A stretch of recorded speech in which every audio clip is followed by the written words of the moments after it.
مرزی بین تاجیکستان و ازبکستان تقریباً پر معین شده است. زرگری روز که تاجری تاجیکستانی را کشته است به 15 سال زندان محکوم شد. 4 مهاجری تاجیکستانی یک هموطن خود را غارت نموده تهدید به کشتن کرده اند.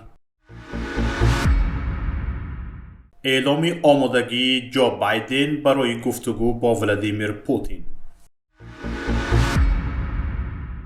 ملاقات نوبتی گروه‌های کاری کمیسیون مشترک دموکراسی تاجیکستان و ازبکستان از 23 تا 30 نوامبر در دوشنبه برگزار شد. در این باره خبرگزاری نواستی ازی با استناد از دپارتمنت اطلاعات وزارت کارهای خارجی کشور خبر می‌دهد. در ملاقات جانب‌ها مسئله تعیین مرز دولتی تاجیکستان و ازبکستان را بررسی کردند. در این ملاقات یک هفته‌ای جانب‌ها رفت کارها عاید به علامتگذاری مرز دو کشور را بررسی کرده، پیشنهادها عاید به لایحه خط علامتگذاری سرحدی دولتی تاجیکستان و ازبکستان را به میان گذاشتند. گفته می شود که مذاکرات نوبتی در آینده نزدیک در قلمرو ازبکستان برگزار می شود. یادآور می شویم که ماه اکتبر سال جاری چنین نشست در قلمرو ازبکستان در نمنگان برگزار شده. پس از انجام آن پروتکل دخلدار از جانب گروه‌های کاری هر دو کشور تصویب شده بود.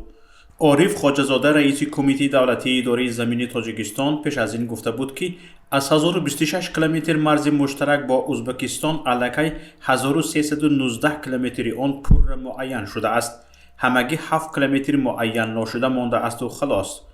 به گفته او خط مرزی که نامعلوم باقی مانده است عمدتاً از قطعه‌های پیوست کننده تاجیکستان، ازبکستان و قرقیزستان می‌گذرد. امروز دادگاه ولایت یاروسلاول علیه یک ساکن 37 ساله کاستروما حکم 15 سال زندان اعلان کرد. این مرد در کشتن یک تاجر طلافروشی تاجیکستانی مجرم دانسته شده است. بنا به اطلاع خبرگزاری محلی یاروسلاول، دادگاه معین کرده است که حملگر در ولایت کاستروما طول چند سال به استحصال جواهرات طلایی مشغول بوده آن را به یک ساکن 59 ساله جمهوری تاجیکستان می‌فروخته است. فرمایش آخرین برای استحصال یک بسته جواهرات از جانب تاجری تاجیکستانی در تیر ماه سال 2018 با مهلت در ماه‌های نوامبر دکبر سال 2018 داده شده است. زیاده از 4 میلیون روبل استای جواهرات همچون پیش پرداخت پول گرفته اما سر وقت فرمایش را اجرا نکرده است. تاجری تاجیکستانی ماه ینور سال 2019 به کاستروما رفته با زرگر واخورده است. زرگر وعده داده است که جواهرات طلایی فرموده‌اش را آماده کرده است. فرمایشگر را باور کننده است که با ماشین خود به مسکو رفته توسط یاروسلاول به تاجیکستان برگردد. صبح روز دیگر حملگر به جبر دیده جواهرات وزنش بیش از 3 کیلوگرم را داده یک جایه به سمت یاروسلاول روان شده اند. زرگر در نزدیکی دهه دراجنی ولایت یاروسلاول ماشین را باز داشته به جبر دیده حمله نموده جواهرات قبلا داده‌اش را کشیده گرفته او را کشته است.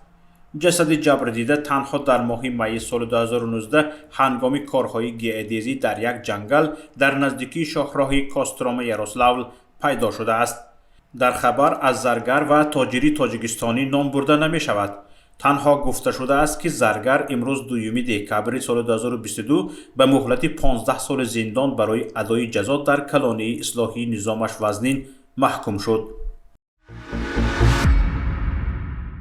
روز پنجشنبه 1 دکبر سال 2022 در شهر سنت پترزبورگ روسیه 4 زاده تاجیکستان را با اتهام آدمربایی و راهزنی دستگیر کردند.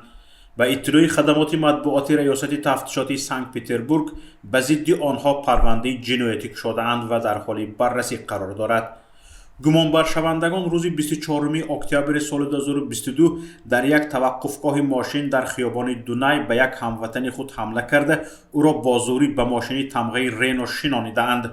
آنها این مهاجری تاجیک را لط و کوب کرده با ماشین به قلمرو ولایت لنینگراد بردند و در آنجا با کارد و تپانچه تهدید به کشتن کرده پول تلفن و ساعت او را به مبلغ نکمتر از 60,000 روبل کشیده گرفتند. علاوه بر این توسط تلفن از صورت حسابش 3500 روبل را به خود انتقال دادند و شناسنامه و حجت‌های دیگرش را کشیده گرفتند.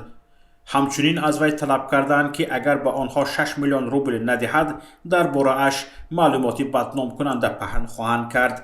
جبردیده از ترس این تهدیدها اعتراف کرده است که در خانه 800,000 روبل دارد. گروگان با وعده بر دروغی رفته آوردن پول توانسته است از دست گروگانگیرها فرار کند.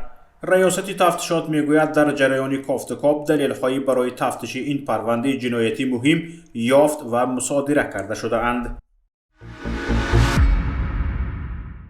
جو بایدن و امانوئل ماکرون روز پنجشنبه با محکوم کردن تهاجم نظامی روسیه به خاک اوکراین اعلام کردند که ایالات متحده آمریکا و جمهوری فرانسه اروپا تا هر زمانی که لازم باشد به حمایت خود از اوکراین ادامه خواهند داد.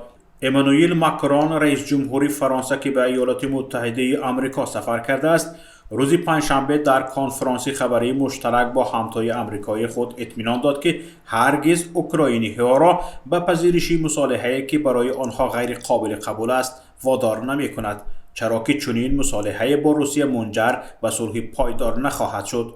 رئیس جمهوری فرانسه سپس از کمک‌های ایالات متحده آمریکا به کیف تشکر کرد و هشدار داد که قطع حمایت از اوکراین ثبات جهانی را به خطر می‌اندازد. جو بایدن رئیس جمهوری ایالات متحده آمریکا نیز در این کنفرانس خبری گفت اگر پوتین با دنبال راه برای پایان دادن به جنگ باشد آماده ام که با او گفتگو کنم، ولی او هنوز به دنبال چنین راه نیست. رئیس جمهورهای آمریکا و فرانسه پیش از آغاز این کنفرانس خبری بیانیه مشترک را منتشر کردند که در بخش از آن بر حمایت مستمر کشورهایشان از اوکراین تاکید کردند و به ویژه متعهد شدند که کمک‌های سیاسی، امنیتی، بشردوستانه و اقتصادی را تا زمانی که لازم باشد و این کشور ارائه می‌کنند.